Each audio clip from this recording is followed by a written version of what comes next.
Sunod, mga kababayan, dito tayo. Dito tayo kay Amy Marcos. Nako, ano yan kay Amy, Ken? Alam ko naman, mga kababayan, na alam nyo na. Alam ko, mga kababayan, na alam nyo na. Si Amy Marcos, mga kababayan, no, concern sa sakit ni PBBM. Bukod sa concern siya, mga kababayan, sinisi pa niya ang mga taong nakapaligid kay PBBM sa Malacanang, no? Sinisi pa niya na sa dami-dami daw na kapaligid kay PBBM, 'di ba? Sa Malacanang. Bakit daw walang nag-alaga kay PBBM? Ito lang mga kababayan. Ganito lang, sa totoo lang. Ganito yan Alam nyo, sa totoo lang, especially kay Senador Amy Marcos, Senador Amy, ganito yan. Halimbawa tayo magkapatid. 'Di ba? Halimbawa tayo magkapatid. Kapatid kita, magkamag-anak tayo. 'Di ba? Hindi ka ba nahihiya na ako ipaalaga mo sa ibang tao na imbis ikaw ang mag-alaga sa akin kasi magkapamilya tayo? Sige nga, tanong ko, Senator Amy Marcos, kung halimbawa ako si Bongbong, ikaw si Amy, hindi ka ba nahihiya na ipaalaga mo ako sa ibang tao na andyan ka naman? Diba? Kaya daw nagkasakit kasi pinabayaan, hindi inaalagaan. Hindi mo ba napansin, Amy, kung bakit nagkaganyan yung kapatid mo? Yung kahihiyan, yung pambabatikos, na instead ang karamay niya, 'di ba? Ay ang pamilya niya, pero mismong kapatid niya ang magsira sa kanya. Hindi mo ba nakita, Amy? 'Di ba? Tapos ngayon sisihin mo yung mga nakapaligid sa kanya sa palasyo na hindi siya inalagaan, napakadami nila. Kung ikaw ang nasa sitwasyon ni BBM, 'di ba? Sa tingin mo hindi na stress 'yan? Stress sa trabaho na instead tulungan mo kasi magkapatid kayo, pero ang ginawa mo, mismong ikaw na kapatid niya ang sumira sa kanya. Kung si BBM pareho lang ng utak mo, matagal ka nang pinatarget niyan. Matagal ka nang pinapasalvage niyan. Kung pareho lang kayong utak. 'Di ba? Ganun 'yun kasimple. Ang mahirap kasi sa inyo, 'di ba? Kunwari concern. 'Di ba? Kunwari concern, pero plastic naman. Kita mo 'yan?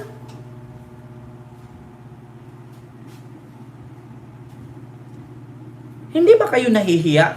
Kayo, tanungin ko kayo mga kababayan. Halimbawa tayo magkapatid. Kayo maganda ang pamumuhay ninyo, may posisyon kayo sa gobyerno, isa kang politician. Tapos sisihin mo yung aking tinirhan kaya ako nagkasakit kaya hindi nila ako tinulungan? Hindi nila ako inalagaan? So kung ikaw ang kapatid ko, hindi ka ba nahihiya magsabi nun? Hindi ka ba natamaan ng kidlat? No? Hindi ba na kuryente yung baba mo? Di ba nakakahiya? Iasa mo yung pag-aalaga ng kapatid mo sa ibang tao? Samantalang ikaw na kapatid niya, andyan lang nakatirik ang laki ng mata, ang haba ng baba sa kapag sinungaling, humaba ng baba. Tapos aakyat ka sa entablado at sisiraan mo at sabihin mo nagdodroga.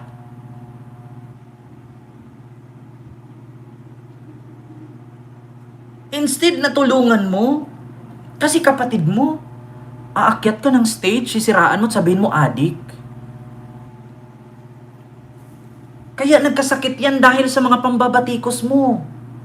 Instead na pupunta ka doon, tulungan mo siya, suportahan mo ang kanyang administrasyon, anong ginawa mo? Mas kumampi ka sa kalaban niya. Hindi nyo ba naisip?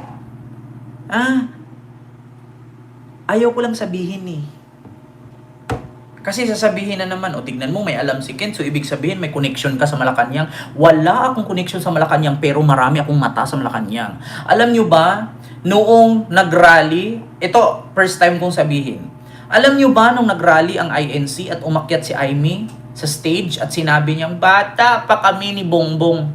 Alam nyo ginawa ni PBBM? Habang nakaupo, nanood sa cellphone. Hindi sa TV, sa cellphone. Nakangiti, pero yung luha, pumatak. Ganun ang Pangulo. Kahit masakit, dinaan sa ngiti. Ngumingiti lang siya, ayaw niyang ipakita sa taong bayan na nasasaktan siya. Nanonood siya. Habang nagsalita si Aimee. Nakangiti, gaganon. Pero yung luha pumatak. Di ba? O bakit ko alam yan? Marami akong mata sa Malacanang. Di ba? Pero nung in-interview siya, alam niyo ang sabi niya, kaya gumanon siya. The lady you have seen in TV are talking is not my sister. She is not my sister. Gumanon siya, pero masakit na yun. Alam niyo, pagkatapos ng press ko na yun, umiyak siya sa likod. Itanong niyo, wag na. Diba? Kita mo yan? Na mismo, kapatid mo, na imbes na tulungan ka, kasi nakamit na ang pangarap ng tatay at nanay mo na isa sa atin, linisin ang pangalan natin at maging presidente at masundan ang yapak ng tatay mo. Diba? Nung nakamit na ni BBM na naging presidente na, sisiraan mo pa. Kasi ang laki kasi ng inggit mo. Kasi gusto mo, kasi ikaw ang panganay, ikaw ang maging presidente, hindi ka nga qualified. Yun ang totoo. Diba? Masakit yan. Ang gusto kasi noon pa niya ni Mangga, kasi siya ang panganay, siya dapat ang masunod kung ano ang gusto ng tatay niya. Hindi si Bungit, kasi si Bungit hindi naman panganay. Ang problema, si Bungit lang kasi lalaki sa lahat ng magkakapatid. 'Di ba? Yan ang totoo. Noon pa man, hindi na gusto ni Mangga na si Bungit ang maging bida. Hindi siya galit kay Lisa, inggit siya kay PBBM. Yun ang totoo. Kasi siya daw panganay. Siya dapat ang susunod sa yapak ng ama. Ang gusto nga ng ama, yung junior niya.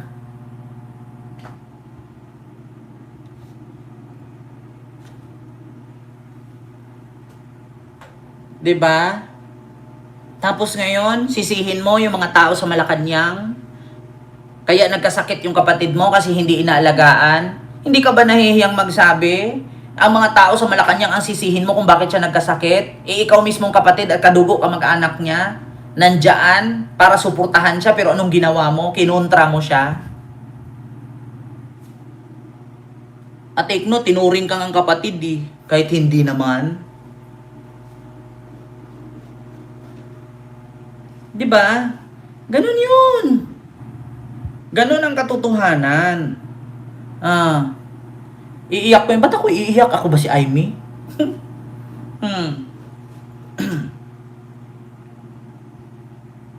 Yun ang katotohanan. Tapos ito pa ang sabihin niya. Kaya nga ano siya nabutata siya ni si Claire Castro Ito po yun mga kababayan. Tignan mo yung sagot niya. Ito, mga kababayan, yung sinabi ni Mangga patungkol kay PBBM. Ito. Wait lang. Ito ang sabi niya, mga kababayan, according sa GMA News. Ayan, basahin ko. Wala kasing nag-aalaga sa kanya. Yan ang sabi ni Aimee. Ayan, on Thursday, President Ferdinand Marcos Jr. feel ill because no one in Malacanang was purportedly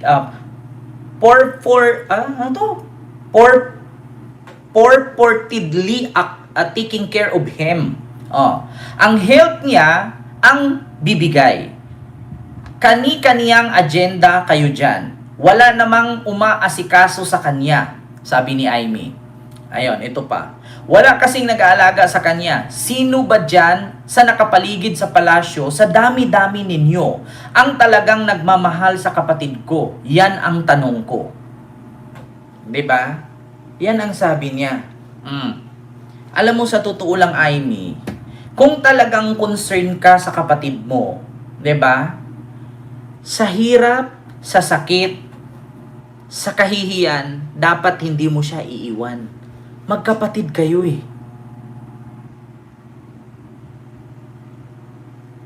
'Di ba? Sa hirap, sa sakit, sa hiya, sa batikos, dapat hindi mo siya iniwan. Tapos ngayon maninisi ka na ibang tao. Walang ganun, Aimee. So sino pinaparinggan mo, si Lisa? Eh di ba inamin mo sa rally na mismo si Lisa kinumbinsi mo na asawahin si BBM? At bakit ka mangingialam? Eh di ba may kanya-kanya kayong pamilya? Tsaka sa totoo lang, Aimee, wala ka ng karapatan na maging concern sa kapatid mo. Pagkatapos mong sabihang adik ang presidente natin, pagkatapos mong sabihin na dudroga siya, ngayon may pa-concern-concern ka, hindi ka ba nahihiya? Di ba? Pagkatapos mong siraan siya sa harap ng taong bayan, dapat inisip mo yun. Yun pa lang, pinatay mo na yung kapatid mo. Doon pa lang pinatay mo na eh. Doon pa lang, hindi mo inisip na may kapatid ka. Pinatay mo na si BBM sa buhay mo. Yun ang totoo.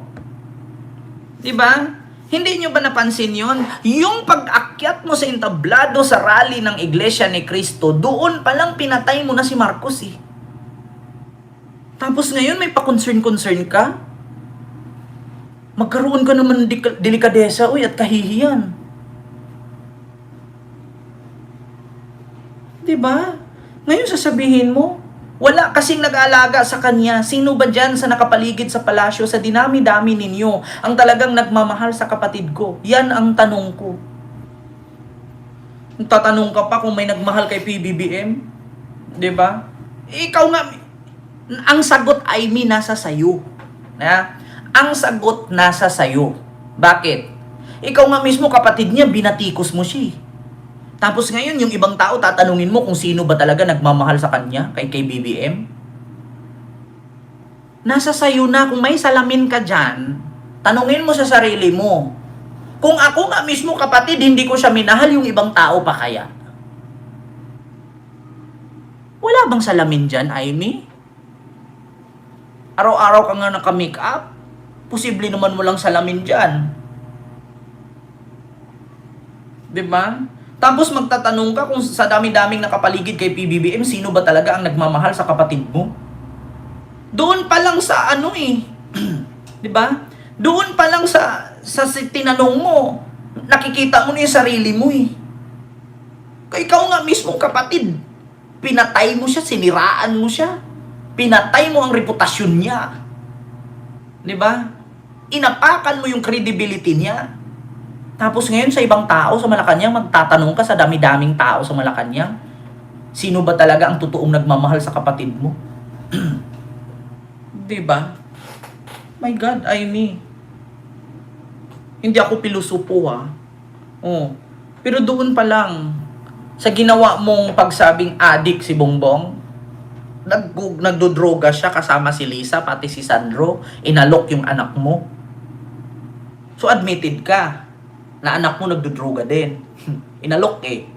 'Di ba? Doon pa lang alam mo na ang sagot. Walang nagmahal kay Marcos. Bakit? Ikaw nga mismo kapatid eh. Inapakan mo eh. Pinatay mo na eh. Sa ginawa ni Aimee, pinatay na niya si BBM sa ganong estilo ng ginagawa niya. 'Di ba? Ito na naman si Edgar. Uuwi na daw si Digong. Putang ina mo, huwag kayo mangarap makauwi yan. Uuwi man yan nakaabo. Uuwi yan nakakahon. Ay, Diyos ko, Edgar. Magtigil-tigil kayo mga DDS, mga bobo kayo. So, samahan nyo si Aimee. Suportahan ninyo. Diba? Tignan natin yung comment. Ulol, sabi ni Ma'am Pasita Antonino, ulol, nababalina, bawasan mo na lang ang baba mo. Ayan sabi ulol, nababalina, bawasan mo na lang ang baba mo. Yung sunod, Two Faces of Manga, playing the big sister now. Says the sister who constantly give him additional stress. Di ba? Oo, from her very long loving sister. Kung ikaw nga kapatid niya, kinakalaban mo pa, why expect na ibang tao mag-aalaga sa kanya? O, di ba? O, ayan. Sabi ni Philly Bernaldez. O. Ay, Diyos ko.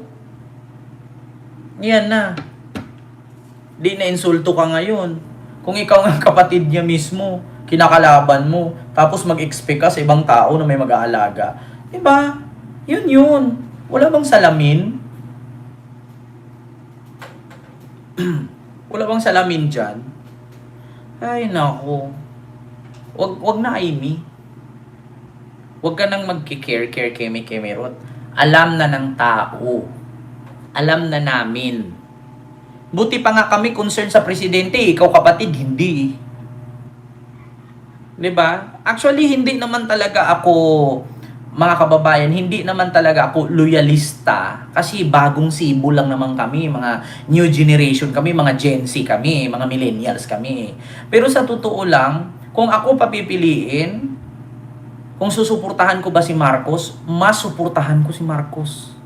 Bakit? Kung himay-himayan mo, i-compare mo si Digong at si Marcos, ang layo. Si Digong puro buka, walang kwenta. Si Marcos tahimik, gumagalaw.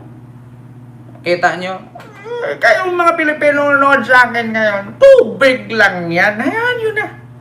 Tapos mabali-balitaan natin, after 4 years, meron palang natural gas. 93 billion cubic feet. Putang ina mo, Digong. Kaya hindi ako nagkamali ng suportahan. At kaya proud ako na sabihin bobo ang supporter ni Sara. Yun. Tanga. Inutil. Ang mga supporter niya. Kaya hindi ako nagkamali ng sinuportahan. At ni minsan hindi ako pumalya.